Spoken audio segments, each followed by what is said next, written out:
Hey guys, Mason here. As some of you are aware, I've done just about all the mods that I need to do to the KLR. I'm very happy with where it's at now. And that kind of opens things up for me to start looking at some new gear, maybe just some better protection for myself. And the first thing on that list is my helmet. I'm running a second generation Fly Trekker right now, and it's been a fantastic helmet. But I purchased it before I purchased my KLR and ran it for a couple years. So it's 7 or 8 years old now and likely time to update. You know, there's a lot of different options out there when it comes to motorcycle helmets and ADV helmets specifically. And so on our last trip, I put the question to Melon, and here's what we came up with.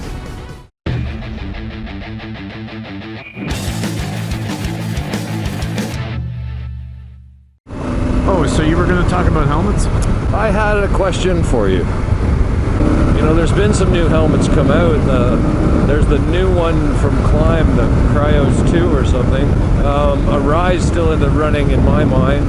Make a solid lid. The Shoei. Bell makes some helmets too. No. The HJC helmet fits me like a freaking glove. Yeah, well, but that step in the bottom edge, I can't deal with because I run with my visor up a crack. Oh, yeah. And it moves that step. Like this one's just perfectly flat right to the bottom. Yeah. Oh, and, yeah. And so's the Climb. There isn't a ridge. Yeah. And so's the Arai, I believe. See, I see the edge of the pin lock, but only near my nose. Right, and so that's something I would totally be able to live with if it came with a pin lock visor. But I don't like the actual lens without the pin lock being stepped. It doesn't matter when it's down, but it matters when it's up. It's never for me about which helmet I want to buy from all these. It's always been which helmet fits my head, and I know Climb helmets do not fit my head. They might fit yours. Well, they do. See, and this is the pickle. The Climb helmet. You buy the one that fits your head. I know. The best. But see, a lot of the manufacturers now are making them with different pads, and you can build your fit. Yeah, you won't get that. You won't get that with the Bell ones or anything. You'll get that with the Arai. Yeah, and the Climb. Yeah, but you're stuck with shell shape. Yeah, for the rest. And both the Climb and the Arai off the shelf fit me well. Actually, quite comfortable.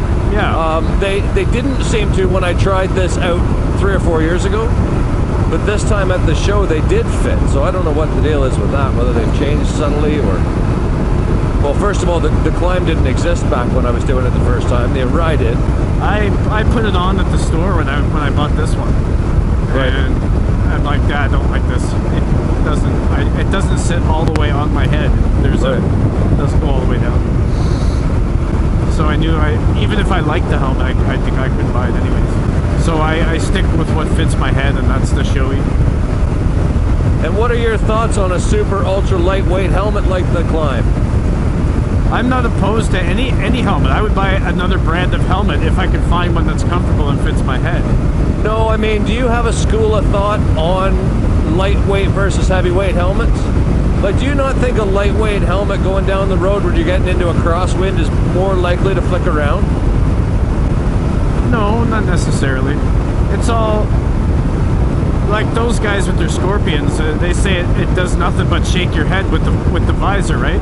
Right. It doesn't do that with this helmet because the visor is aerodynamically designed. Yeah, I guess I got lucky too because this one certainly doesn't cut do it the wind. Either. Right.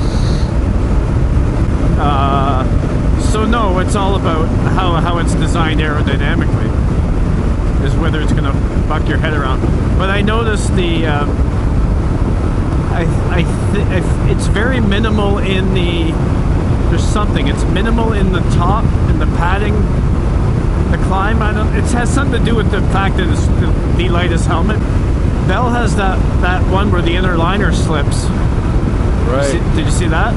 No. So if you're to catch your chin bar on the ground, the inner slips and it doesn't snap your head. So, it's called a MIPS. I don't know what MIPS stands for, but it's called MIPS, and it's a Bell thing. Well, Well, it used to be that's how you told your helmet had been rocked. Well, they have The old foam would separate. It's an actual. It's actually made to move around. Right. Even before it impacts the ground. Oh, I see. I'm with you. And Fox, for their dirt bike helmets, their pro model dirt bike helmets, the visor is magnets. It's held on by magnets. Oh, that's interesting. So when the visor digs into the ground, yep, it just blows off. Doesn't wrench your neck. It doesn't dig into the ground and turn your neck. Yep. When Ken Roxon had that big crash where he broke his arm, yep, his visor went flying and everybody was like, holy, he hit his head so hard his helmet, like his visor broke off. Right. And he said, no, that's the way Fox had designed these helmets. And he said it probably saved his neck from serious injury. Well, as I near the end of my modding on the KLR, yeah, I'm starting to think about some of these. You're almost nearing the end of your service life on that helmet. Well, I am.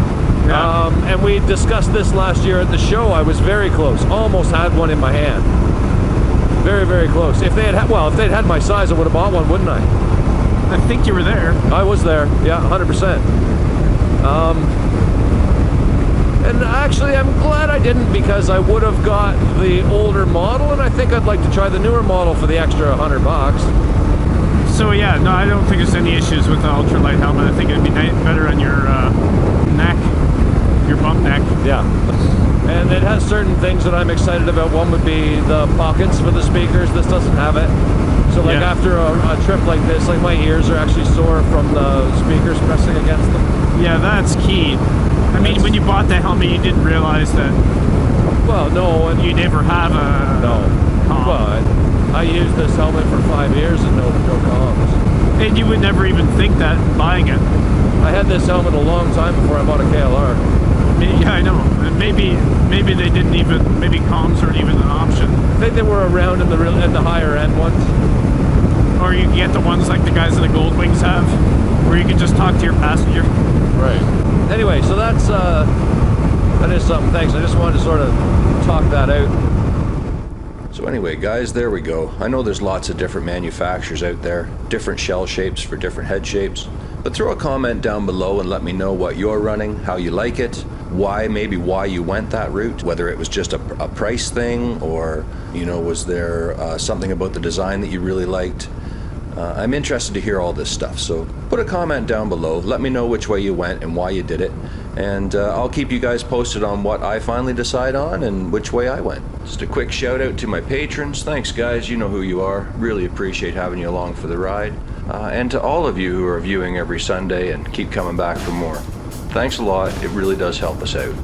And on that note, mind how you go, and I'll catch you on the next one. Bye for now, Mason out. Hey guys, if you liked that video, hit the thumbs up button for us. It goes a long way towards helping out the channel. And if you're new here, hit that subscribe button in the upper corner for new videos every Sunday. Be glad to have you along for the ride.